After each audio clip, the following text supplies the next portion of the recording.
This is 7 National News with Ross Symonds.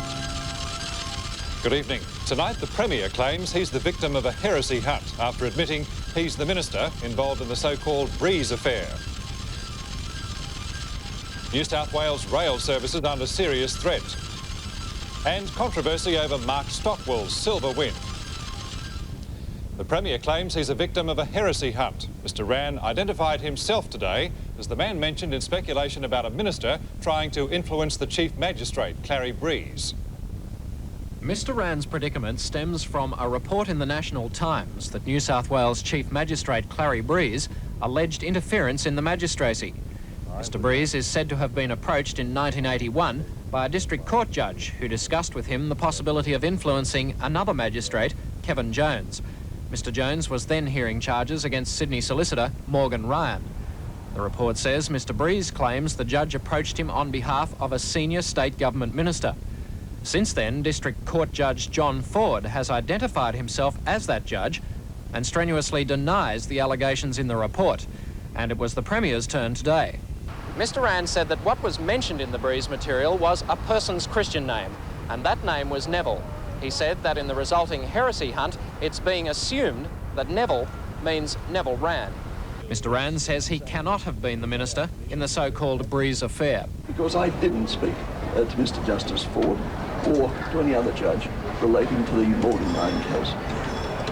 And that was enough. Mr Wran says he's thinking of changing his name by deed poll to something distinctive like Marmaduke, because when Marmaduke is mentioned, it may well be him. David Reid, 7 National News. The state opposition was quick to call for a royal commission into all aspects of the early release scheme for prisoners after the Slattery Commission recommended that former Corrective Services Minister Rex Jackson and 3 others be charged. The government today rejected the call, while Mr Jackson now faces a trial. I've got a right to defend myself, and I'll do that on the advice of the best legal brains in this country. That was Rex Jackson yesterday, expressing his confidence that nothing would come of the allegations concerning the early release of 3 prisoners. Last night, the government released an edited version of Mr Justice Slattery's findings over the affair, which recommended Mr Jackson be charged, and concluded that other persons were seeking to secure the release of prisoners by corrupt payment of money. Mr Jackson immediately went into hiding. Mr Jackson was unavailable for an interview today, but in a prepared statement, he expressed his shock at Mr Justice Slattery's findings and rejected his conclusions. With a trial pending, Mr Jackson will decide in the next few days whether to continue as a backbencher. Although Mr Jackson wasn't talking today, the people in his electorate of Heathcote were.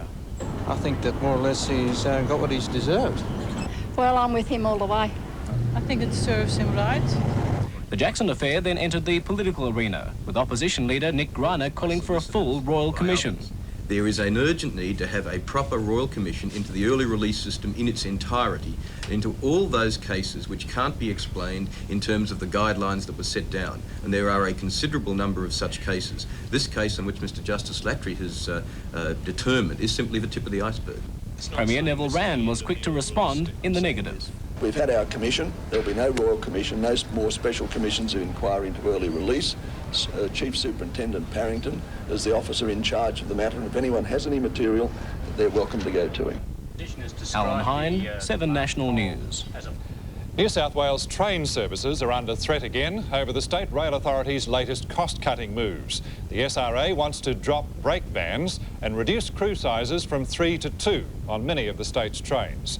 The proposal has led to a major confrontation between the 2 key rail unions. Brake vans on New South Wales trains are manned by guards. They're members of the Australian Railways Union, which has agreed to a trial dropping of the vans in the Hunter Valley, but only if the guard then rides in the engine cabin. But that's the exclusive province of the Engine Drivers Union, and that's the problem. The ARU says that even if brake vans go, the guard will stay on the train and in the ARU.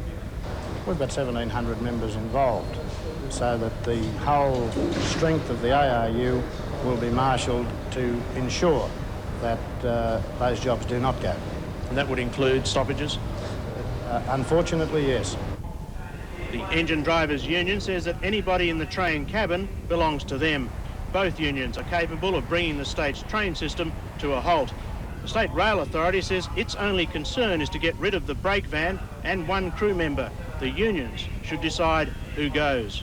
And both unions say this dispute could be worse than the strike over manning levels on the XPT. And that strike stopped the trains for 17 days. Tim Cannon, 7 National News. For Australia at the Olympics today, it was a case of the gold medal, which could have been ours. In the men's 100 metres freestyle, Queensland's Mark Stockwell took the silver medal, but a controversial start may have robbed him of the gold. Gary Wilkinson in Los Angeles, it's certainly been a day of drama and frustration for the Australians today. Certainly has been, Ross, and Mark Stockwell can, I guess, be very disappointed, although a silver medal really is a great reward for the effort that he's put in recently. But a protest was fired in by the Australian swim team manager Tom Brazier because it was felt the starter had caught not only Stockwell but several others unprepared, and that the American Rowdy Gaines ultimate gold medal winner had got a better break than the rest of them at the start. But you judge for yourself as we have a look at the race. From the top of the screen, Gaines in lane 3, already a half length in front when they hit the water. Stockwell below him in 4, badly away, along with most of the swimmers on this side of the pool. In setting the fastest time, Stockwell had turned in 24 even. Gaines goes round here in 24.15, so Stockwell might well have been in front with an even start. Trying to shut that thought out of his mind, he makes a valiant bid to overhaul the American. Gaines by a half a body length, 5 metres to go. It looks like it's going to be Gaines' race. Gaines in there first, and Stockwell, Olympic silver medal. Olympic record to Gaines in 49.80. Stockwell, a new Australian and Commonwealth record, 50.24, but he was visibly upset.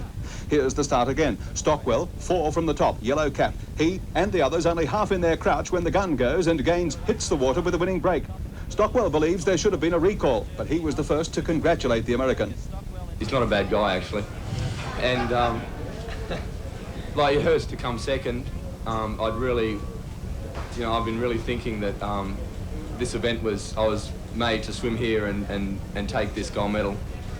But it just didn't happen. I mean, Rowdy's been around a lot longer than I have and knows little tricks like that and things to look out for, and I was just trying to be as relaxed as possible and get down on the start and take it easy and get ready to go fast, and that's what happened. So, like, that's what I was just mad at the end. I was upset about not winning, and I was upset about the start, and so I apologise if I offended anyone, and it's just like heaps of emotions out there, that's all. In other swimming finals today, Anna McVan was 5th behind American Tiffany Cohen in the women's 400 freestyle. Dave Orbell came in 8th behind Rick Carey of the USA in the men's 200 backstroke. And Lisa Curry anchored Australia into 4th place behind the United States in the women's 4x100 freestyle relay.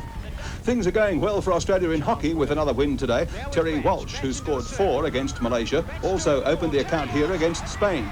The Spaniards were the silver medalists in Moscow, and they got one back through Carlos Roca, but that was their limit. Skipper Rick Charlesworth set up Australia's second goal for Peter Hazelhurst, and Charlesworth was also on hand to make the cross for Nigel Patmore to hammer home the clincher.